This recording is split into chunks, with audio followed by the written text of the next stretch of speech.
전 세계가 놀랐습니다. 단순한 영화 한 편이 수백 년의 시간을 넘어 사람들을 움직이고 있었습니다.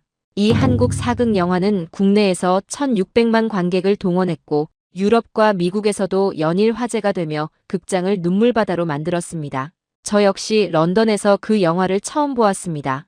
비를 피하려다 우연히 들어간 극장이었습니다. 하지만 그날 이후 저는 한국으로 향하게 됩니다. 570년 전에 끝났어야 할 한 소년의 이야기가 지금도 사람들을 울리고 움직이고 있었기 때문입니다. 도대체 무엇이 이들을 그곳까지 가게 만든 걸까요? 그 답을 지금부터 말씀드리겠습니다. 구독과 좋아요는 아주 큰 힘이 됩니다. 지금 어디에서 듣고 계신지 댓글로 알려주세요. 그럼 지금 사연 시작하겠습니다. 저는 올리버 하틀리입니다. 런던에서 왕실 다큐멘터리를 만드는 사람이죠. 비극을 분석하는 일은 제 직업이고 어느 순간부터는 반사에 가까워졌습니다. 어린 군주가 찬탈당하고 유배되고 죽는 이야기. 왕조의 역사에는 늘 반복되는 공식이 있고 저는 그 공식을 오래 다뤄온 사람이었습니다. 감정은 달라도 구조는 대개 비슷하다는 것. 그것을 알아채는 눈이 생겼다는 것. 그래서인지 모르게 어느 시점부터는 거리감이 붙었습니다. 오래 본 사람만이 가질 수 있는 일종의 오만이었죠. 제가 처음 이 일에 발을 들인 것은 26이었습니다. 당시 채널사 다큐멘터리 팀의 막내로 합류해 에드워드 2세의 몰락을 다루는 시리즈를 찍었어요. 버클리 성 지하 감옥을 재현한 세트장에서 왕이 끌려 들어가는 장면을 카메라로 따라가던 순간이 아직도 기억납니다. 그때 저는 처음으로 역사가 단순히 과거의 사건이 아니라는 걸 느꼈습니다. 하지만 그 감각은 오래가지 않았어요. 시리즈를 거듭하면서 저는 점점 편리한 거리감을 익혔습니다. 감동하되 흔들리지 않는 것, 공감하되 분석의 틀을 놓지 않는 것, 그것이 좋은 다큐멘터리스트의 자질이라고 스스로 정의했습니다. 20년이 흐르는 동안 그 정의를 의심한 적이 거의 없었죠. 그리고 그 세월 속에서 저는 어느새 단단하게 굳어 있었습니다. 비극 앞에서도 흔들리지 않는 사람으로. 그날도 저는 그냥 걷고 있었습니다. 레스터 스퀘어를 지나던 중 갑자기 빗줄기가 쏟아졌고 가까운 처마를 찾아 극장 입구 쪽으로 몸을 피했습니다. 빗속에서 별 생각 없이 고개를 들었을 때 매표소 위 전광판에 낯선 이름 하나가 떠 있었습니다. 한국 영화였습니다. 포스터 속 소년의 얼굴은 이상하리만큼 고요했어요. 울부짖지도 않았고 분노하지도 않았습니다. 그냥 조용히 어딘가를 바라보고 있었죠. 그런데 줄이 길었습니다. 그것도 영국 관객이 절반 이상인 줄이었어요. 저는 무심히 줄 뒤에 섰습니다. 직업적 습관이었습니다. 사람들이 몰리는 데는 이유가 있고 그 이유를 확인하는 것이 제 일의 첫 번째 단계였으니까요. 매표소 직원에게 물었습니다. 정말 이 영화 때문에 이렇게 많이 왔냐고요? 그는 웃으며 대답했습니다. 저도 2번 봤는데 2번 다 울었어요. 저는 속으로 살짝 웃었습니다. 관객의 눈물은 흥행문구로 쓰기 좋은 재료입니다. 하지만 저를 움직이는 종류의 말은 아니었습니다. 그런데 포스터 설명 몇 줄을 읽는 순간 오래된 직업적 감각이 조용히 고개를 들었습니다. 어린 왕, 숙부에게 왕위를 빼앗김, 외딴 곳으로 쫓겨남. 너무 익숙한 구조였습니다. 런던탑에 갇혔다가 사라진 두 왕자, 에드워드와 리처드. 저는 곧바로 그 사건을 떠올렸습니다. 구조가 거의 같았어요. 권력이 두려워한 것은 칼을 든 적이 아니라 아직 자라지 못한 정통성이었다는 것. 그 공식은 대륙도 시대도 가리지 않았습니다. 그때 저는 스스로가 2가지 이유에서 흥미를 느끼고 있다는 걸 알아챘습니다. 하나는 역사적 유사성이었습니다. 이 이야기가 서양 왕실 비극과 얼마나 닮았는지, 그리고 어디서 갈라지는지 비교해보고 싶다는 직업적 본능이었죠. 그런데 2번째 이유가 문제였습니다. 그것은 설명하기 어려운 종류의 것이었어요. 포스터 속 소년의 표정이 뭔가를 알고 있는 사람의 얼굴처럼 느껴졌다는 것. 그 고요함이 영웅적 비장함이 아니라 이미 체념한 사람의 침묵처럼 보였다는 것. 저는 그 인상을 떨쳐내지 못했습니다. 그때 첫 번째 질문이 박혔습니다. 왜 이 이야기가 한국에서 다시 살아났을까요? 더 정확히 말하면 왜 지금 이 시간 영국 사람들이 한국의 소년 왕 앞에서 줄을 서고 있는 걸까요? 저는 단지 비를 피하려고 표를 샀습니다. 극장 안에 들어가면서도 그 사실은 변하지 않았습니다. 다만 이 영화가 끝나고 나면 저는 아마 평소처럼 수첩을 닫고 집으로 돌아갈 것이라고 생각했습니다. 그런 영화는 많았으니까요. 잘 만들어졌지만 결국은 익숙한 구조를 새 옷으로 갈아입힌 것들. 저는 그것을 적당히 보고 적당히 평가하고 다음 프로젝트로 넘어가는데 익숙했습니다. 그러나 지금 돌이켜보면 그 순간이 이미 시작이었습니다. 제가 믿어온 역사 해석의 틀에 아주 작은 틈이 벌어지던 순간이었으니까요. 그 틈으로 들어온 것은 한국 영화 한 편이 아니었습니다. 제가 아직 제대로 이해하지 못한 한 나라의 기억 방식이었고 그 기억은 스크린 밖에서도 저를 기다리고 있었습니다. 극장 안으로 들어서면서 저는 아직 알지 못했습니다. 2시간 뒤 제 손에서 펜이 저절로 멈추게 될 것이라는 사실을. 그리고 그 멈춤이 지금껏 제가 쌓아온 20년의 확신에 처음으로 금이 가는 순간이 될 것이라는 사실을. 저는 그저 줄을 따라 들어갔고 어두운 극장 안에서 자리를 찾았습니다. 수첩을 꺼냈습니다. 펜 뚜껑을 열었습니다. 그리고 화면이 밝아지는 것을 기다렸습니다. 극장 안은 거의 찼습니다. 제 왼쪽에는 60대 영국인 부부가 앉았고 오른쪽에는 젊은 커플이 있었습니다. 저는 익숙한 버릇대로 수첩과 펜을 꺼냈습니다. 영화를 보면서 구조를 나누고 장면의 의도를 추적하고 감정의 흐름을 계산하는 일. 그것은 저에게 거의 반사에 가까운 행동이었어요.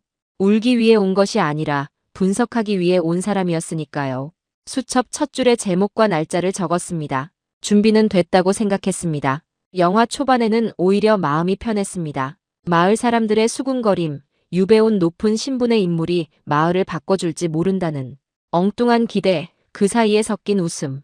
비극만으로 밀어붙이지 않고 삶의 기척을 먼저 보여주는 방식이 영리하다고 생각했습니다. 관객도 웃었고 저도 따라 웃었습니다. 그래, 이 정도면 잘 만든 사극이군. 저는 그렇게 정리하려 했습니다. 수첩에도 몇 줄을 적었습니다. 서사 도입부의 완급 조절이 능숙하다고. 그런데 소년이 강을 건너는 장면에서 모든 것이 달라졌습니다. 설명이 없었습니다. 음악도 거의 없었어요. 물소리와 노를 젓는 리듬, 그리고 너무 어린 어깨 하나가 화면을 가르고 나아갈 뿐이었습니다. 저는 무심코 펜을 내려놓았습니다. 의식적으로 한 행동이 아니었어요. 메모하려던 손이 스스로 멈췄습니다. 그 장면이 설명을 거부하고 있었고 저는 그 거부 앞에서 아무것도 적을 수가 없었습니다. 그 순간 오래전 제가 만들었던 장면 하나가 떠올랐습니다. 에드워드 2세 시리즈를 찍을 때 성회랑을 걷는 어린 배우의 뒷모습을 담은 컷이었습니다. 발소리만 남기고 음악을 지웠던 장면. 저는 그것을 꽤 자신있게 여겼습니다. 하지만 지금 스크린 속 소년의 등은 그보다 훨씬 무거웠습니다. 설명이 아니라 침묵으로 다가왔기 때문입니다. 제가 만든 장면은 침묵을 연출했지만 이 장면의 침묵은 연출된 것처럼 느껴지지 않았습니다. 왼쪽의 노부인이 안경을 벗었습니다. 오른쪽 젊은 여성이 가방에서 티슈를 꺼냈습니다. 아직 영화는 끝나지도 않았는데 객석의 숨결이 이미 바뀌어 있었어요. 그때 저는 화면 속에서 작은 단서를 하나 보았습니다. 한 인물이 소년 곁을 쉽게 떠나지 못하는 눈빛이었습니다. 왕이기 때문이 아니었습니다. 불쌍해서도 아니었어요. 마치 누군가는 끝까지 남아야 한다고 마음먹은 사람의 표정 같았습니다. 짧은 눈빛이었지만 이상하게 오래 남았습니다. 저는 그것을 수첩에 적지 못했습니다. 적는 순간 놓칠 것 같았기 때문입니다. 영화가 후반으로 갈수록 극장 안은 더 조용해졌습니다. 영국식 비극은 종종 설명에 의지합니다. 누가 배신했는지, 어떤 정치적 계산이 작동했는지, 무엇이 결정적이었는지를 관객이 놓치지 않도록 촘촘히 안내하죠. 하지만 이 작품은 달랐습니다. 중요한 것은 권력의 논리가 아니라 권력 바깥에 남겨진 인간의 표정이었습니다. 설명하지 않아도 전달되는 것이 있었고 그것이 오히려 더 깊이 박혔습니다. 끝내 관객을 무너뜨린 것은 왕의 죽음 자체가 아니었습니다. 그 곁에 남은 사람의 선택이었어요. 모두가 외면할 때 한 사람이 뒤로 물러서지 않는 장면. 그 순간 극장 안 공기가 얼어붙었습니다. 저는 스크린보다 객석을 더 선명하게 기억합니다. 숨을 참는 소리, 코끝을 누르는 손, 움직이지 못한 채 정면만 보는 사람들. 영국인은 남 앞에서 감정을 드러내는데 서툰 민족입니다. 그런데 그날 그 예의와 습관이 조금씩 무너지고 있었습니다. 엔딩 자막이 올라간 뒤에도 사람들은 쉽게 일어나지 않았습니다. 핸드폰을 꺼내는 사람도 없었어요. 기침조차 조심스러웠습니다. 그 정적은 슬픔 때문만이 아니었습니다. 모두가 같은 질문 앞에 멈춰 선 것 같았어요. 어떻게 이런 기억이 아직 살아있지? 라고. 그날 밤 제 펜이 멈춘 것은 기술적인 패배가 아니었습니다. 저는 처음으로 비극의 구조가 아니라 비극 곁에 남는 사람의 존재를 보기 시작했습니다. 그리고 그 시선이 제 직업 전체를 조용히 흔들기 시작했습니다. 극장을 나서며 저는 빗속으로 걸어 들어갔습니다. 수첩은 가방 안에 그대로였습니다. 한 줄도 더 적지 못한 채로. 그리고 머릿속에는 강 하나가 계속 흐르고 있었습니다. 소년이 건넌 그 강. 그런데 그 강이 단순한 영화 속 배경이 아니라는 느낌이 떠나지 않았습니다. 그것은 질문이었습니다. 그리고 그 질문의 끝에 무엇이 있는지 저는 아직 알지 못했습니다. 다만 한 가지는 분명했어요. 이 영화는 런던 어느 극장에서 만들어진 것이 아니었습니다. 살아있는 무언가에서 흘러나온 것이었습니다. 그리고 그 무언가의 정체를 저는 어떻게든 확인해야 했습니다. 영화는 후반으로 갈수록 더 조용해졌습니다. 저는 그 조용함의 방식이 낯설었습니다. 영국식 비극은 종종 클라이맥스를 향해 점점 목소리를 높입니다. 음악이 커지고 대사가 빨라지고 카메라가 가까워지죠. 관객이 감정을 놓치지 않도록 안내하는 방식입니다. 하지만 이 영화는 반대 방향으로 움직였습니다. 중요한 장면일수록 더 느려지고 더 조용해지고 더 멀어졌습니다. 그리고 그 거리가 오히려 더 깊이 파고들었어요. 저는 그것이 실력인지 문화인지 처음에는 구분하지 못했습니다. 그 구분 자체가 무의미하다는 걸 깨닫는데도 시간이 걸렸습니다. 저는 두 가지가 특히 이상하다고 느꼈습니다. 첫 번째는 소년 왕을 영웅으로 밀어올리지 않는다는 점이었습니다. 그는 강하지도 않았고 반격하지도 못했습니다. 오히려 너무 어린 나머지 운명을 감당하지 못하는 사람처럼 보였어요. 그런데 바로 그 연약함이 관객을 무너뜨렸습니다. 비극은 강한 자의 몰락보다 아무것도 할 수 없는 자의 침묵에서 더 크게 울린다는 것을 저는 그제야 인정했습니다. 20년 동안 왕의 비극을 다뤄왔지만 저는 늘 강한 쪽에 카메라를 맞췄습니다. 싸우는 자, 결정하는 자, 마지막까지 버티는 자. 그것이 비극의 주인공이라고 믿었습니다. 그 믿음이 흔들리는데 2시간이 걸렸습니다. 두 번째는 영화가 죽음보다 선택에 집중한다는 점이었습니다. 모두가 외면할 때 한 사람이 뒤로 물러서지 않는 장면. 그 장면에서 극장 안 공기가 바뀌었습니다. 왕의 죽음이 아니라 그 죽음 앞에서 누군가 남기로 결심하는 순간이 관객을 멈추게 했습니다. 저는 그 구조가 제가 알던 비극과 근본적으로 다르다는 것을 느꼈습니다. 서양의 많은 비극은 죽음에서 끝납니다. 하지만 이 이야기는 죽음 이후에 오히려 더 커졌습니다. 누가 남았는지, 누가 기억했는지, 누가 침묵 속에서도 손을 놓지 않았는지가 핵심이었어요. 엔딩 자막이 올라가고 객석에 불이 들어왔습니다. 사람들은 쉽게 일어나지 않았습니다. 제 왼쪽 노부부는 서로 아무 말도 하지 않은 채 앞만 보고 있었습니다. 오른쪽 젊은 여성은 티슈를 손에 쥔 채 멍하니 스크린을 바라봤어요.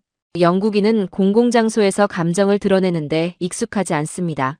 눈물은 사적인 것이고 슬픔은 혼자 감당하는 것이라는 오랜 감각이 있죠. 그런데 그날은 달랐습니다. 부끄러움 없이 숨기려 하지 않으면서 사람들이 그 자리에 그냥 앉아 있었습니다. 감정이 아직 끝나지 않았기 때문이었습니다. 저는 그 모습을 보면서 이상한 질문이 하나 떠올랐습니다. 이들은 지금 무엇을 보고 온 것일까요? 한국의 소년 왕을 본 것일까요? 아니면 자기 안에 있던 무언가를 이 영화가 건드려 준 것일까요? 슬픔이 전염되려면 공통된 무언가가 있어야 합니다. 그런데 이 극장 안에는 한국 역사를 아는 사람이 거의 없었을 것입니다. 그럼에도 이 감정이 전달됐다는 것, 그 사실이 저를 멈추게 했습니다. 극장을 나와 젖은 광장을 밟는데도 머릿속에는 강 하나가 계속 흐르고 있었습니다. 소년이 건넌 강, 그리고 그 강 너머로 사라진 것들. 저는 그것이 단지 영화 속 배경이 아니라는 것을 알고 있었습니다. 하지만 정확히 무엇인지는 아직 말할 수 없었어요. 그날 밤 호텔로 돌아오는 길에 저는 처음으로 이런 생각을 했습니다. 내가 20년 동안 만들어 온 다큐들은 비극을 제대로 다뤘던 걸까? 왕의 죽음은 찍었습니다. 권력의 이동은 기록했습니다. 하지만 죽음 이후에 남은 사람들, 그 곁을 지킨 이름 없는 선택들, 그리고 수백 년이 지나도 식지 않는 어떤 감정의 지속. 그것을 저는 충분히 본 적이 있었을까요?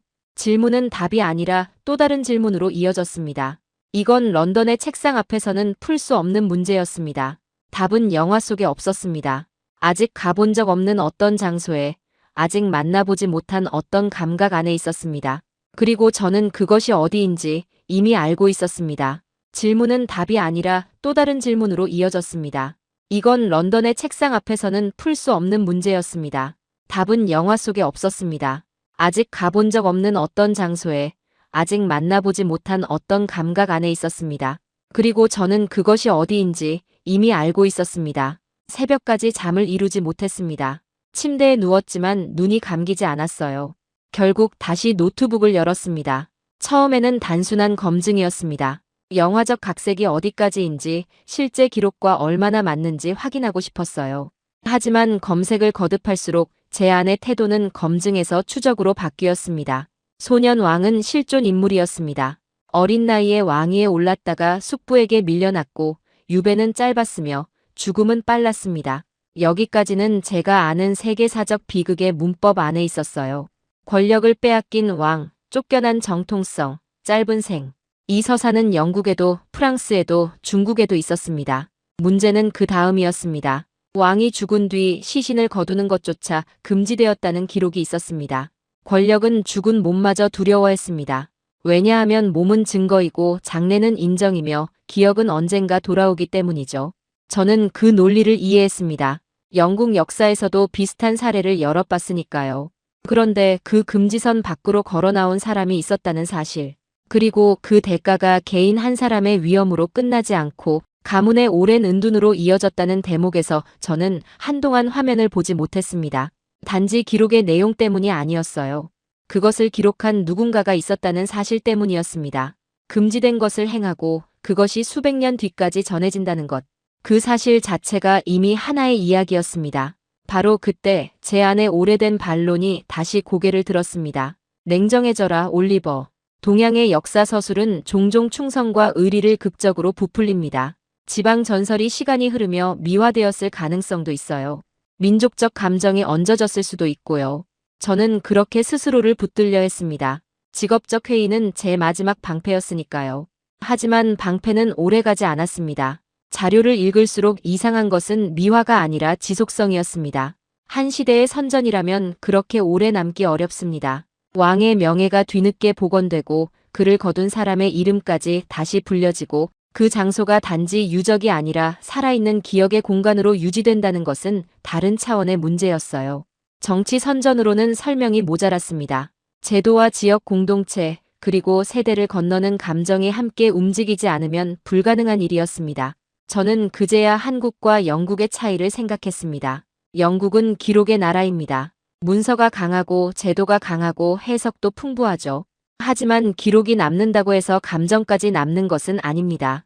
우리는 왕의 죽음을 연대기 속에 정리하는 데는 능숙하지만 그 곁을 지킨 이름 없는 사람을 수백 년 동안 일상적으로 기억하는 데는 서툽니다. 문서보관소에 가면 사건의 날짜와 인물은 찾을 수 있어요.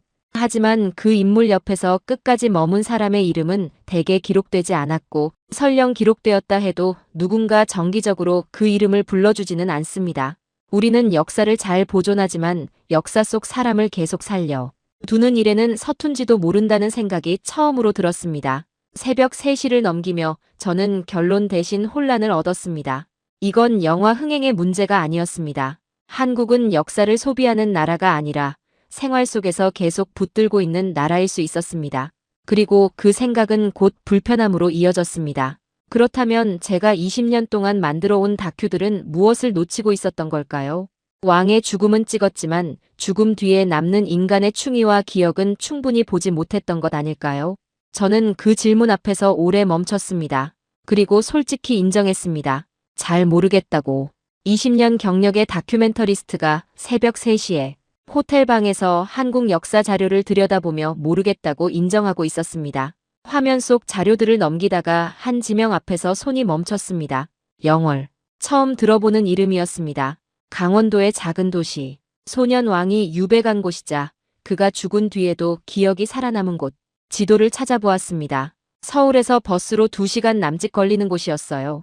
저는 화면을 보며 잠시 멈췄습니다. 그리고 창을 닫지 않은 채로 항공권 검색 페이지를 열었습니다. 스스로도 어이가 없었습니다. 촬영 일정을 미룬 적이 거의 없었던 사람이 이유도 제대로 설명하지 못한 채 비행기를 알아보고 있었으니까요. 하지만 이해되지 않는 것은 현장에 가서 봐야 합니다. 그것이 다큐멘터리스트의 가장 오래된 습관이고 그날 밤 제가 기댈 수 있는 유일한 명분이었습니다.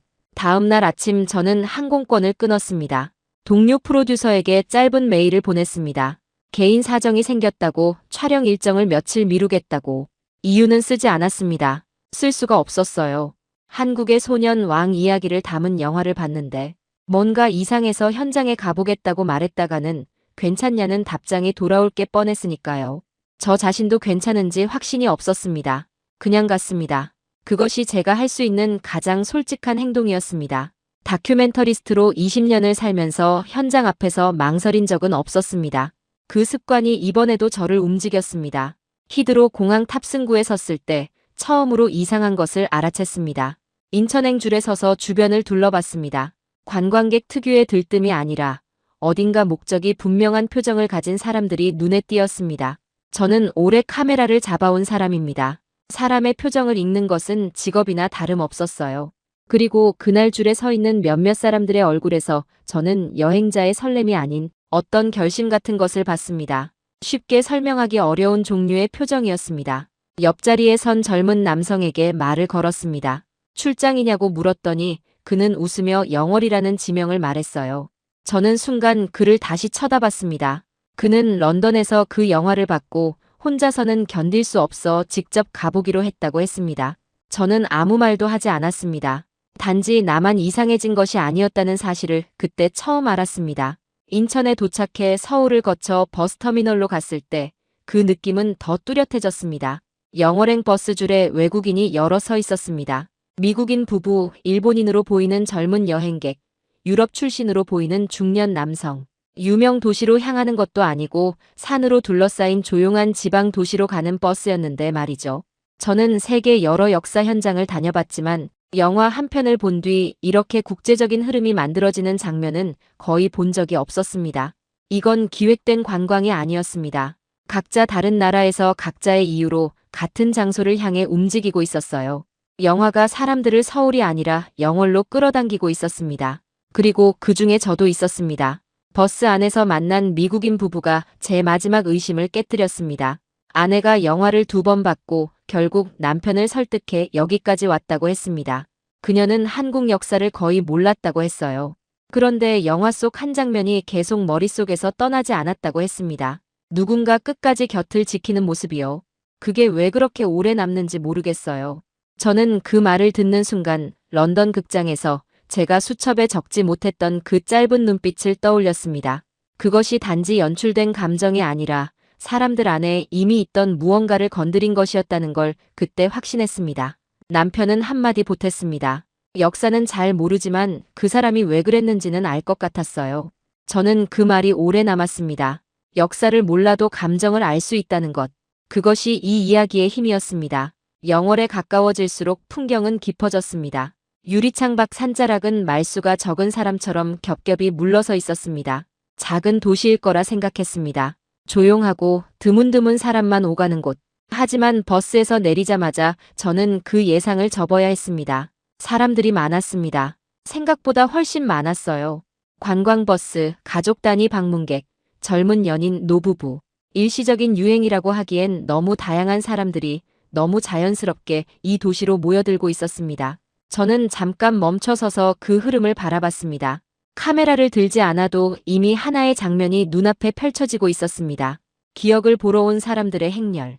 저도 그 안에 있었습니다. 저는 짐을 내려놓으며 조용히 인정했습니다. 나를 여기까지 오게 만든 것은 영화의 힘만이 아니었다고.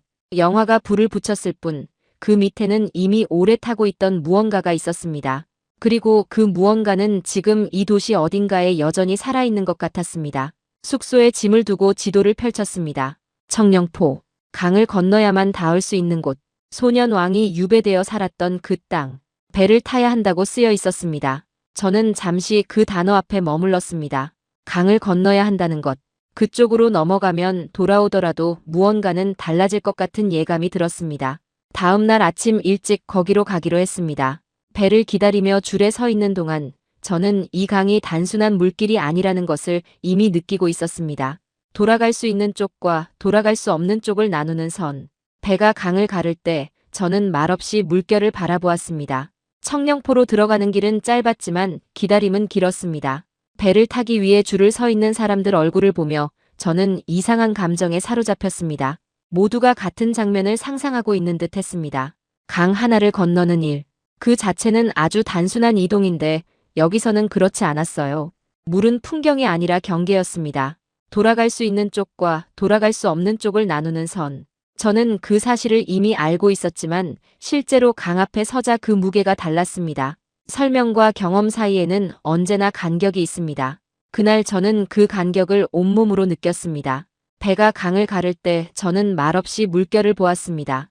영화에서 보았던 장면과 현실의 강이 겹쳐졌습니다. 그런데 실제 풍경은 더 조용했고 그래서 더 잔인했습니다. 비극은 화려한 배경보다 조용한 풍경 속에서 더 오래 남는다는 것을 저는 그때 다시 확인했습니다. 숲은 말을 하지 않았고 바람도 과장되지 않았습니다. 오히려 그 절제가 이 장소를 더 무겁게 만들었어요. 다큐멘터리스트로 오래 살면서 저는 장소의 기운 같은 것을 믿지 않았습니다. 그런 건 관광 안내문에 쓰는 수사라고 생각했죠. 하지만 청령포는 달랐습니다. 이곳은 단지 역사가 일어난 장소가 아니었어요. 역사가 아직 끝나지 않은 장소였습니다. 그 차이를 몸으로 느끼는 데는 오래 걸리지 않았습니다. 안내문을 읽으며 저는 천천히 사실들을 맞춰갔습니다. 어린 나이에 왕이 되었고 곧 밀려났고 이곳으로 왔고 오래 버티지 못했습니다. 하지만 저를 멈춰 세운 것은 다시 그 다음 문장이었습니다. 죽은 뒤에도 누구도 손을 대지 못하게 했다는 기록. 권력은 죽은 몸마저 두려워했습니다. 몸은 증거이고 장래는 인정이며 기억은 언젠가 돌아오기 때문입니다. 저는 이 논리가 낯설지 않았습니다. 영국 역사에서도 비슷한 사례를 봤으니까요. 권력자들은 언제나 죽음 이후를 두려워했고 그 두려움이 또 다른 폭력을 낳았습니다. 하지만 낯설지 않다는 것과 그 앞에서 무감각하게 서 있을 수 있다는 것은 다른 이야기였습니다. 그리고 그 금지선 밖으로 걸어 나온 사람이 있었습니다. 어몽도. 영화 속 이름으로만 스쳐 지나갔던 인물이 이곳에서는 너무 또렷했습니다. 그는 영웅으로 포장되어 있지 않았습니다. 위대한 장군도 권력을 가진 대신도 아니었어요. 그저 한 지방의 아전이었습니다. 바로 그래서 더 무거웠습니다. 세상을 바꾸는 것은 가끔 강한 사람이 아니라 물러서지 않는 평범한 사람이라는 사실을 그 이름이 보여주고 있었습니다. 저는 그 앞에서 오래 서 있었습니다. 기록을 읽는 것이 아니라 그 선택의 무게를 가늠하려 했습니다. 얼마나 두려웠을까? 가족에게 어떤 위험이 닥칠지 몰랐을까요? 알면서도 걸어 나갔다는 것이 무엇을 의미하는지 저는 오래 생각했습니다. 제 시선이 바뀐 것은 그때였습니다. 처음 런던에서 저는 왜 영국인이 한국 영화에 우는가라고 물었습니다. 그 다음엔 왜 한국은 이 일을 아직도 기억하는가라고 물었죠. 하지만 여기 청령포에서 질문은 달라졌습니다. 저는 저 상황에서 남을 수 있었을까? 역사를 분석하는 사람에서 역사 앞에 시험당하는 사람으로 바뀌는 순간이었습니다. 그리고 솔직히 말하면 저는 자신이 없었습니다. 위험을 알면서도 끝까지 남는다는 것.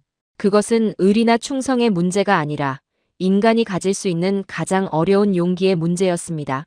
소년 왕의 비극은 저를 슬프게 했습니다. 하지만 어몽도라는 한 사람의 선택은 저를 부끄럽게 했습니다. 저는 수많은 왕의 죽음을 다뤄왔지만 정작 죽은 사람 곁에 남는 용기가 얼마나 큰지 진지하게 생각한 적이 없었습니다.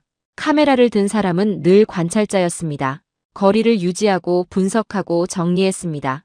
그런데 지금 이 자리에서 저는 처음으로 물었습니다. 나는 관찰자로만 살아왔던 것이 아닐까? 비극을 기록하면서 정작 비극 앞에서 머물러야 할 순간을 외면해 온 것은 아닐까? 그 질문이 불편했습니다. 불편하다는 것은 어느 정도는 맞는 말이기 때문입니다. 존경은 감탄에서 오지 않았습니다. 인정에서 왔습니다. 저는 그곳에서 아주 늦게 그것을 인정했습니다. 이 사람이 한 일이 왜 500년이 지나도 잊히지 않는지. 기록이 남아서가 아니었습니다.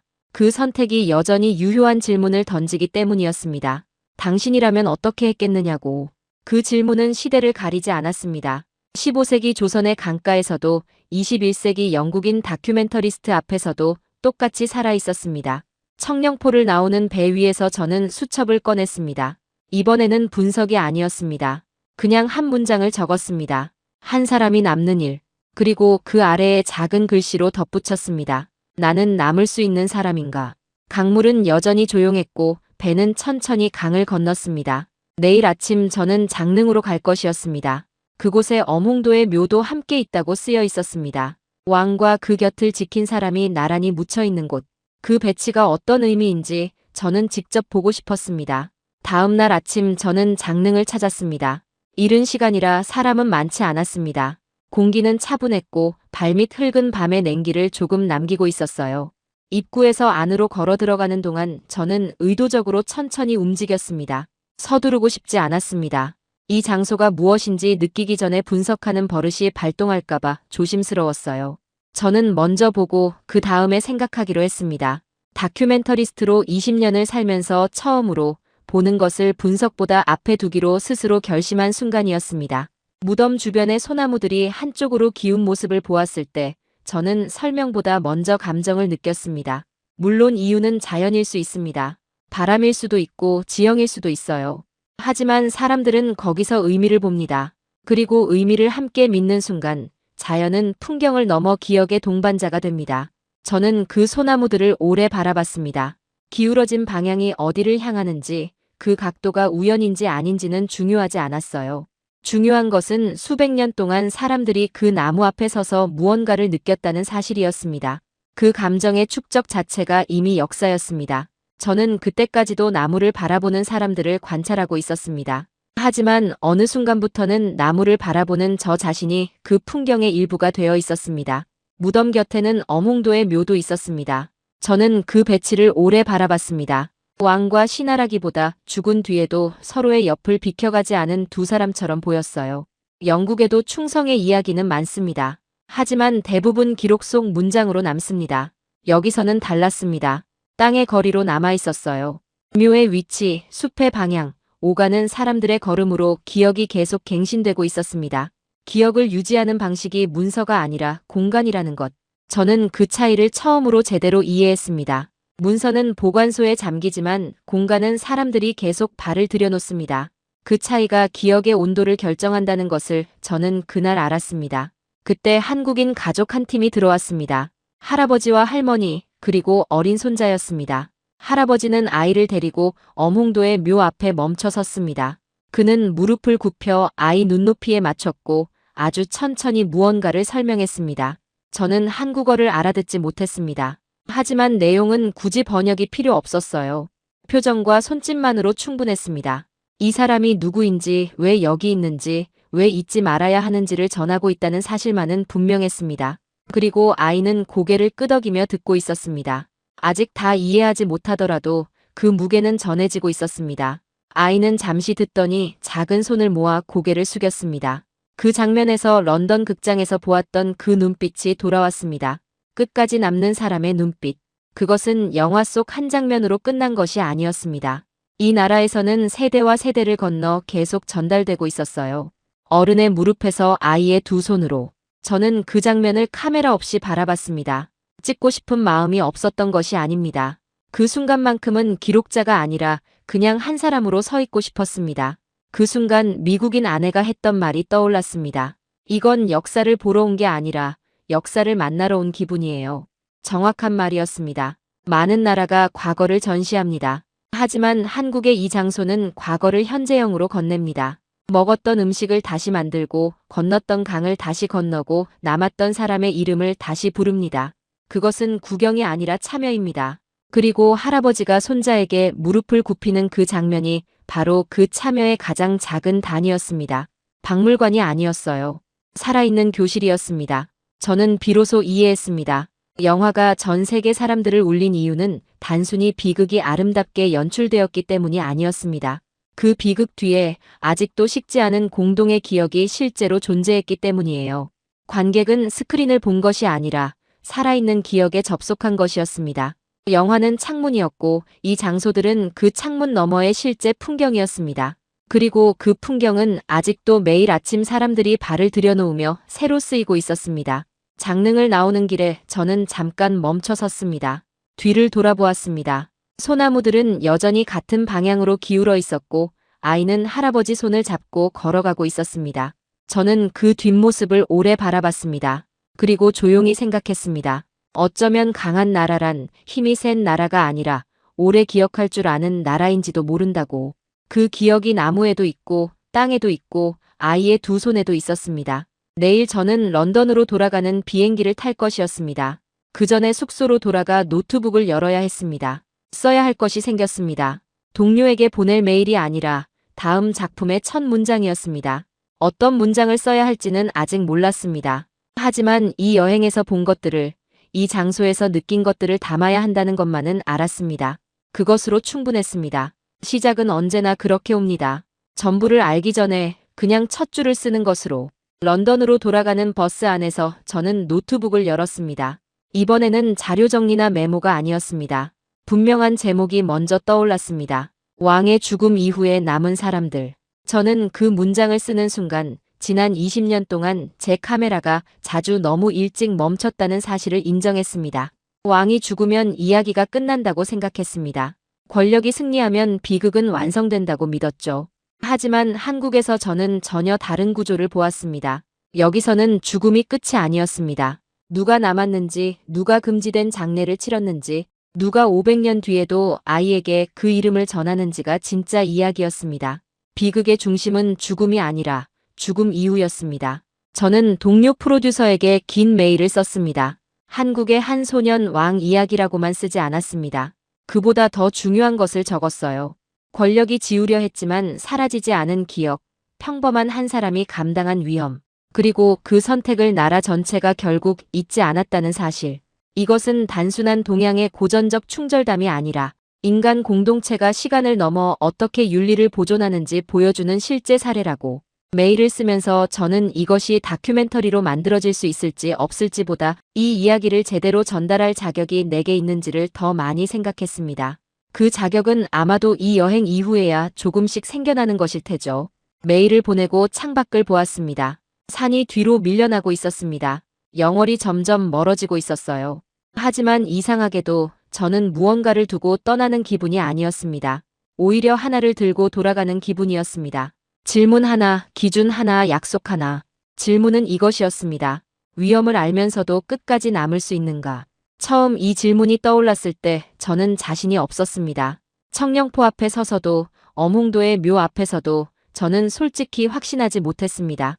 하지만 그 불확실함이 부끄러운 것이 아니라는 것을 이제는 압니다. 그 질문을 진지하게 받아들이는 것 자체가 이미 변화의 시작이었습니다. 20년 전에 저는 그 질문을 아예 품지 않았으니까요. 품지 않는 것과 품었지만 답을 못 내는 것은 다릅니다. 기준은 이것이었습니다. 좋은 역사는 죽음을 크게 말하는 것이 아니라 죽음 이후의 책임을 끝까지 보여주는 것이다. 저는 그동안 왕의 죽음을 잘 찍었다고 생각했습니다. 극적인 순간, 권력의 이동, 역사의 전환점. 하지만 카메라를 끄고 나면 저는 늘 다음 촬영지로 이동했습니다. 죽음 뒤에 남은 것들. 그 죽음을 감당한 사람들의 이야기는 프레임 바깥에 있었습니다. 이제 저는 그 바깥을 찍어야 한다고 생각합니다. 비극은 죽음으로 끝나지 않습니다. 그 이후를 살아가는 사람들 안에서 계속됩니다. 그리고 그 사람들이야말로 역사가 살아있다는 증거입니다. 약속은 이것이었습니다. 다음 작품에서 반드시 이 시선을 담겠다. 왕의 비극만이 아니라 그 곁을 지킨 이름을 함께 기록하겠다. 그 약속은 거창한 선언이 아니었습니다. 아주 조용한 다짐이었어요. 노트북 화면을 보며 혼자 한 말이었지만 그 어느 공개적인 약속보다 무겁게 느껴졌습니다.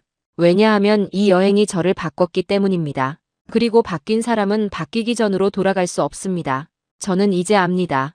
왜 그날 런던의 극장에서 영국인들이 울었는지.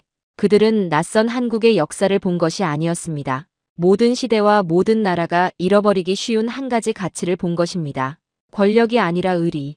기록이 아니라 기억, 동정보다 더 무거운, 끝까지 남는 마음. 인천공항에서 탑승을 기다리며 저는 수첩을 꺼냈습니다. 레스터 스퀘어 극장 앞에서 처음 펜을 들었던 때가 생각났습니다. 그때 저는 분석하러 왔었습니다. 구조를 나누고 감정을 계산하고 다음 프로젝트에 참고 자료를 만들러 왔었죠. 수첩 첫 줄에 제목과 날짜를 적고 준비됐다고 생각했던 그 사람. 하지만 지금 제 수첩에는 분석이 없었습니다. 대신 이런 문장이 적혀 있었습니다. 한국은 내게 새로운 비극을 보여준 것이 아니다. 비극 이후에도 인간이 얼마나 오래 품위를 지킬 수 있는지 보여주었다. 비행기가 활주로를 달리기 시작했습니다. 저는 창밖을 보지 않았습니다. 노트북을 열었습니다. 처음 극장에서 수첩에 아무것도 적지 못했던 그 손으로 이번에는 첫 문장을 썼습니다. 레스터 스퀘어의 그날 밤부터 청령포의 강까지 그 모든 것이 하나의 이야기로 이어지고 있었습니다. 그 문장이 무엇이었는지는 아직 말하기 이릅니다. 하지만 한 가지만 말할 수 있습니다. 그것은 왕의 이름으로 시작하지 않았습니다. 곁에 남은 사람의 이름으로 시작했습니다. 비극은 거기서 다시 쓰여야 하니까요. 죽음이 아니라 남음으로부터. 영상 재밌게 보셨다면 구독과 좋아요 부탁드립니다. 그리고 한국을 응원하신다면 댓글로 대한민국 만세를 남겨주세요. 감사합니다.